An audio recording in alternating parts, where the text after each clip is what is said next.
Let's talk about steaks. Not the kind you eat, the other kind. The stakes of a story. The reason why the heroes have to win. In my last video, I talked about why I don't like the ending of Avengers Infinity War. But I also mentioned how, up until the end, Infinity War is a really good movie. And the biggest reason why is stakes. In the opening scene of Infinity War, three important things are established.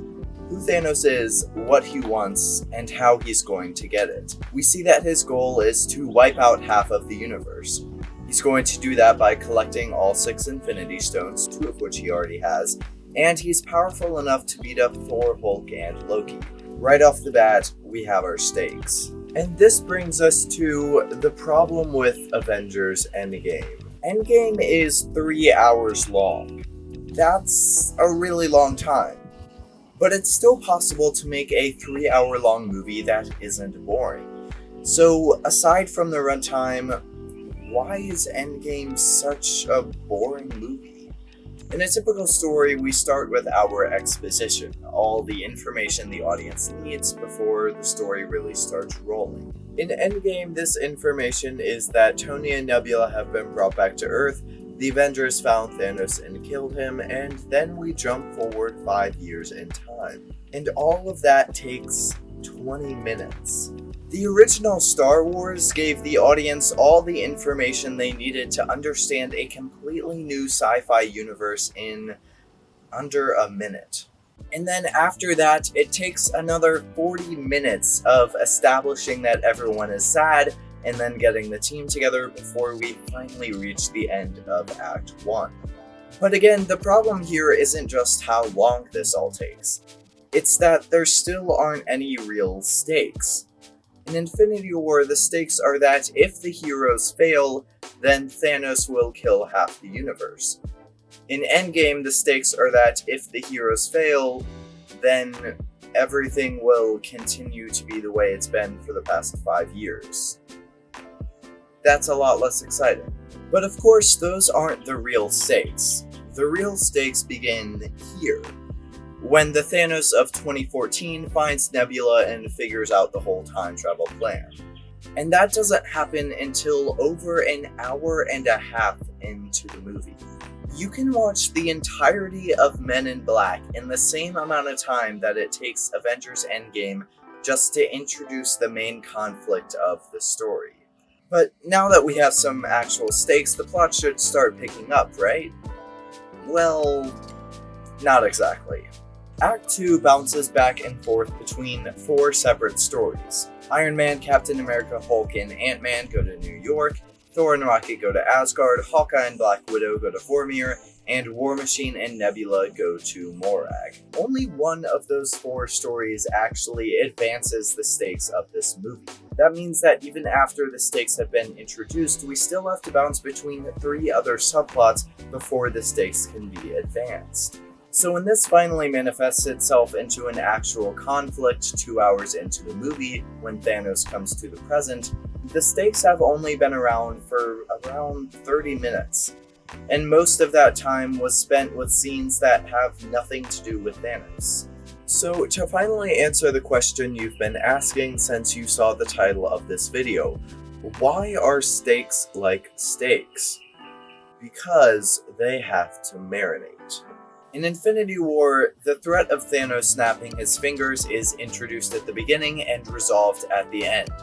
So it marinates for the entire runtime of the movie. We spend 2.5 hours thinking about how Thanos wants to snap his fingers. So when he finally... Okay, hi. Do you want to be in my YouTube video? Who's gonna give me more views on YouTube? You are? Yes, you are. We spend 2.5 hours thinking about how Thanos wants to snap his fingers. So when he finally does at the end, we're emotionally invested. The longer the audience sits with an idea, the greater the emotional impact when that idea pays off. For example, if you use a weird phrase in the title of your YouTube video and don't explain what it means until 4 minutes into the video, the audience will be more invested. Or at least I'm hoping that's what happens. I don't know. So, because of the fact that the primary stakes of this story are not introduced until halfway into the film, this creates a second act which just doesn't feel narratively motivated. Couple that with the fact that the first act takes way too long to deliver the exposition, and you get a narrative structure which, quite frankly, just is not logically written. So, we will not be watching Avengers Endgame tonight. When are Mom and Dad gonna be home? Mom and Dad are not here right now, so we are just going to pick out a movie to watch as long as it's not Avengers Endgame. Ooh, what about Avengers Infinity War? You know, I actually just made a video about why that is also a bad movie. Oh, why can't we just watch Endgame? It was so cool when Captain America came and got Thor's hammer. Yeah, that was pretty cool. Or when everyone came back to life and through the portals. That was awesome. Yeah, that was really cool. Yeah, you said it was cool, so why can't we watch it?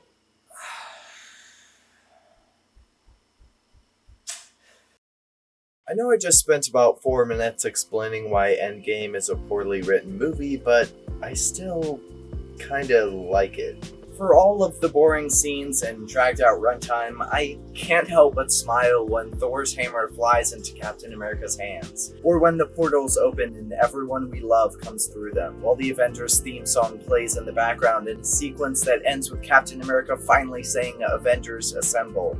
As someone who grew up reading comics, that was kind of amazing. I might have cried, like, a little bit, but it was only a little, so shut up. Let's go back to what I was saying earlier about how things have to marinate. That doesn't just apply to the stakes in a story. It applies to just about anything in a story. When an idea of a story is planted at one point, it should get paid off later. And when it does, that's rewarding for us as the audience. In Cinderella, it's established that Cinderella has lost her slipper. And then at the end of the story, that idea pays off when the prince finally finds who the slipper belonged to. In Mad Max Fury Road, it's established early on that Max is a universal blood donor. So when Furiosa needs a blood transfusion at the end of the movie, we get the payoff. The movie rewards us for paying attention. This is what people mean when they say that a movie is satisfying. Because if a movie plants an idea and doesn't do anything with it, that's not satisfying for us as the audience. But anyway, let's go back to marinating. Here's why I'm talking about all this. Because the finale of Avengers Endgame is the greatest payoff in cinematic history. That's because it's paying off the entire Marvel Cinematic Universe, which has been marinating since 2008. Every character we see appear is another little reward we're getting for spending the past 11 years watching Marvel movies. But it doesn't end there. This whole sequence, beginning when Captain America gets Thor's hammer and ending when he says "Avengers Assemble," is designed to be one massive rush of dopamine. In 2015, Avengers Age of Ultron teased at Captain America being able to wield Thor's hammer, and for comic book nerds, that idea has been around for even longer. So when Captain America finally gets Thor's hammer in Endgame, this is a payoff to an idea that was planted years ago. When we hear Sam Wilson say, "On your left," that's a payoff from 2014 when Captain America kept saying that phrase to Sam. When Thor uses lightning to charge up Iron Man, that's a payoff from the original Avengers when he accidentally did that exact same thing. And when Captain America says "Avengers Assemble," that's a payoff from when he almost said it at the end of Age of Ultron. Avengers! And of course, comic book fans have been waiting for him to say it for even longer. Hearing the Avengers theme music is a payoff from when we first heard that theme in the original Avengers. And of course, seeing every character show up is a payoff from all the previous movies that each of those characters has been in. None of this sequence would have worked without the massive universe that Marvel has built. In terms of a quick release of dopamine, watching the portal scene is basically crack cocaine. It's important to keep in mind that all of these payoffs don't necessarily make Endgame a good movie. They make Endgame a more enjoyable movie, but in a way it also means that Endgame is riding on the coattails of all the movies that came before it. All the other Marvel movies did the work of planting these ideas, and now Endgame gets to reap the benefits. So I still stand by everything I talked about earlier about how poorly written this movie is, but I can't deny how satisfying the ending is. So I guess the best way to put this is to say that Endgame is a bad movie, but it's an amazing sequel. This wraps up our 3-part series on Marvel. If you haven't seen the first 2 videos, links are in the description below. Since I've been talking about Marvel so long, it's only fitting that my next video will be about DC. Be sure to subscribe so you don't miss out. And of course, thanks for watching.